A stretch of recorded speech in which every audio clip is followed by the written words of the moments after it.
કેમ છે મિત્રો, સ્વાગત છે તમારું એક નવા વ્લોગમાં. હું છું નિકુંજ. તો અત્યારે હું આવી ગયો છું વાડીએ. જોઈ શકો છો આ સીણ્યા છે. સીણ્યામાં પાણી વાળવાનું છે. પહેલાં મકાઈમાં જવા દેવાનું છે, પછી સીણ્યા પાવાના છે. સ્ટાર્ટર છે મોટરનું, અહીંયા દાર છે.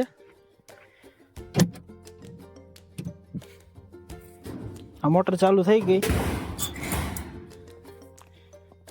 આમાં ચીણા વાવ્યા છે, જોઈ શકો છો. આગળ થોડેક મકાઈ છે, ઓલા ખૂણામાં મકાઈ છે. અહીંયા એક હાંધો નીકળી ગયો છે, પાણી જાય છે.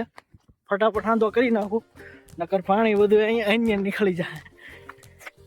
કહો છો અહીં હાંધો નીકળી ગયો છે. ચંપલ કાઢી પાણી આવી ગયું છે. અહીંયા જોઈ શકો છો પાણી આવી ગયું છે. પાણી ઘણી ઠેકાણે નીકળે છે, પણ વાંધો નહીં, થોડું ઘણું નીકળ્યા રાખે. આ પડામાં થોડાક મોટા સીણા છે, ઓલા પડામાં થોડાક નાના સીણા છે. મકાઈ, આમાં આપણે પાણી વાળવાનું છે, બરોબર. ફાઇનલી કેરામાં પાણી આવી ગયું છે. અહીંથી કેરામાં પાણી આવી ગયું છે. હવે જાય છે મકાઈમાં. જો આ તળિયા પડી જાય છે નાકાની અંદર, પછી અહીંથી લઈને આમાં પાણી હોહરું નીકળી જાય. અને આ રીતે દબાવવા પડે અહીંથી, એટલે પાણી હોહરું ન નીકળે.